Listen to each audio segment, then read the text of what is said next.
This is Lomo Purple, long derided as a poor man's aerochrome. Lomography's Lomo Purple has had a love-hate relationship with the film community.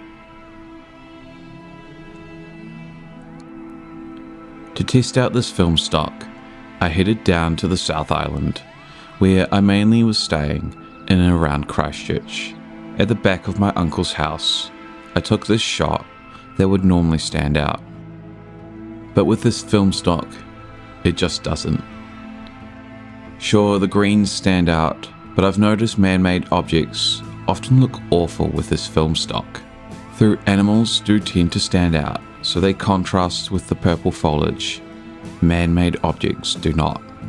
In my red scale video, I showed that the film stock lends itself to night photography very well. I was hoping that maybe I would get a cool purple neon look with this gas station. But alas, I was disappointed. For the most part, this looks quite normal.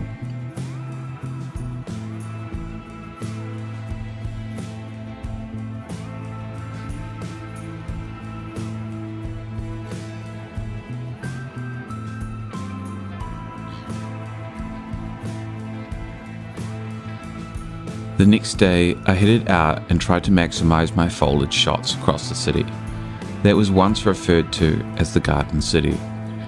Again, any man-made objects kind of look meh with this film stock, though whites do stand out quite clearly, which is kind of a look. I think overall these shots seem like they are lacking in colour, in particular vibrancy and saturation, though this one shot is a little bit better.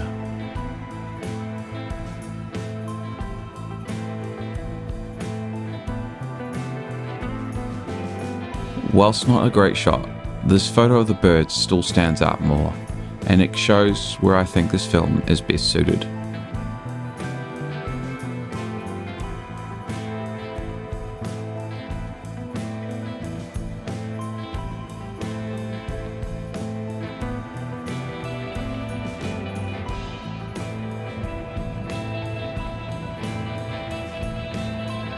As the sun settled down, I headed out to capture some blue hour, and I really shouldn't have, as the colour shift here is awful with a weird green coming forth, and the film doesn't have the biggest dynamic range, so it's easy to miss exposure.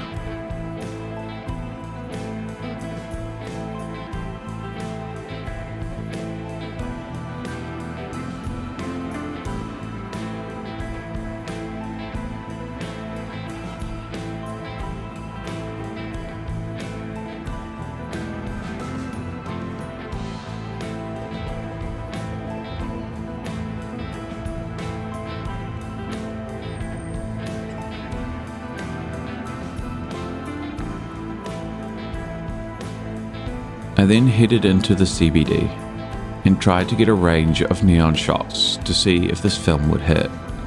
It did not. Most of the shots just have weird colour shifts that are not even purple and just low in saturation. Though I will note this film kind of balances the more greenish tinge of tungsten lighting and works a bit better in orange lit areas, but overall it was pretty disappointing. I'm not gonna lie, I was disappointed with these photos. So, I did some research, and after watching a few videos and reading a few forums, I hatched a plan.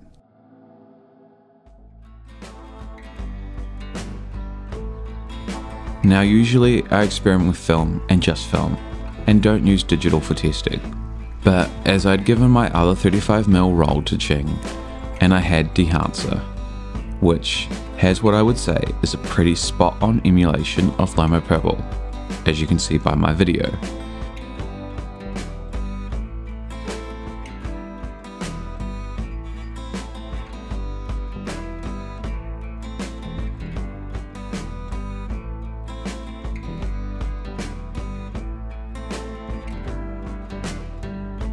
I decided to go out with my digital camera and shoot some test shots of locations that may work to give my second roll a better chance of actually producing a photo I was happy with. let's not waste film if we do not have to.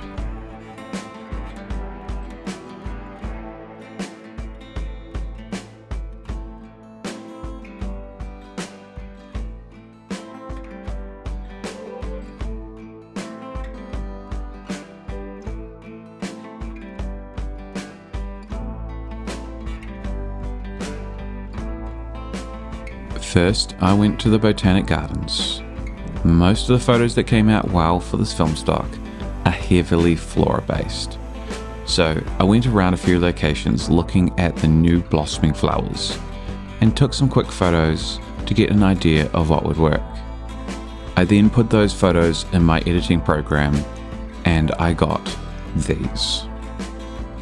Doing this test gave me a clear expectation so that I could head out with my C220 and go get some dope photos on this film stock.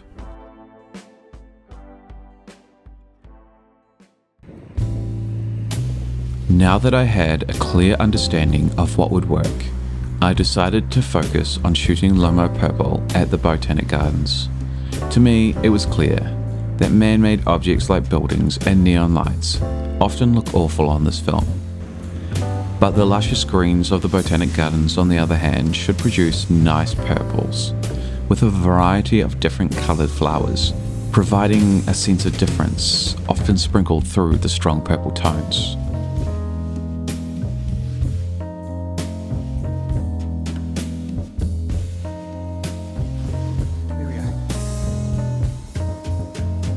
We almost missed getting these flowers. I wanted them before they fully bloomed, and luckily we had a sunny day, as the flowers popped nicely here, with their pinkish hues turning a nice golden yellow, standing out very well against the purple.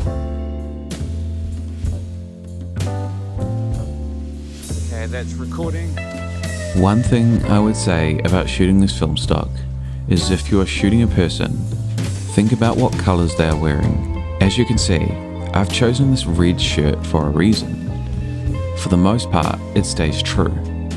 If they don't have red, choose dark colours, such as dark browns, dark blacks, etc. These colours do not colour shift much, so they do not look strange on your subject. Lomo purple keeps skin tones intact with only a slight change in hue.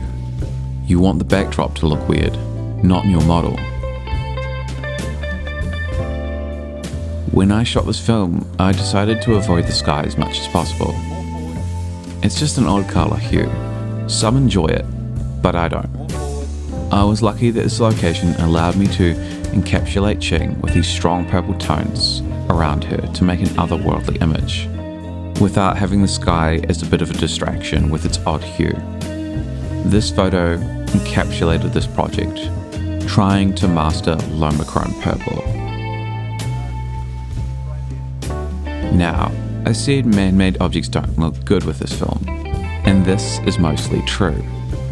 However, if the object is white, you can use it in colour swapped films, as it still produces whites as whites. This is because the blue and green channels have been switched, but the red channel still stays the same, and all of the channels equal white, regardless in what order they are put. So with this film, only some of the colours are switched, but blacks will basically stay black, whites will stay whites, colours that work off the red channel will stay red, whereas the colours that work off blue and green will be the ones that switch.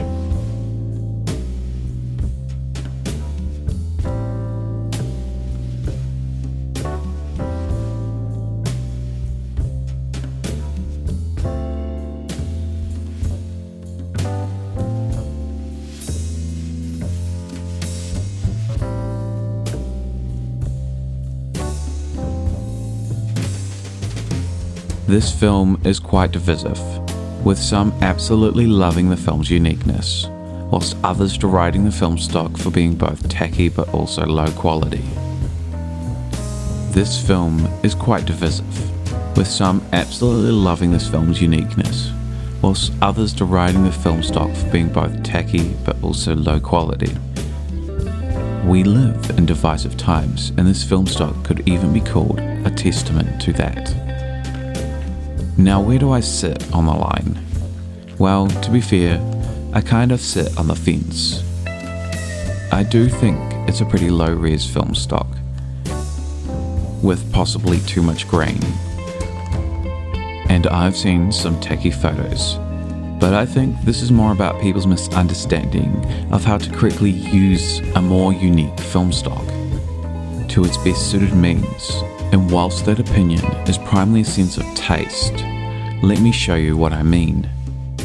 After using Lomo Purple, I do agree with many of its worst qualities, but I love a challenge, and I actually quite enjoyed trying to master this film stock, and I think I may have done so.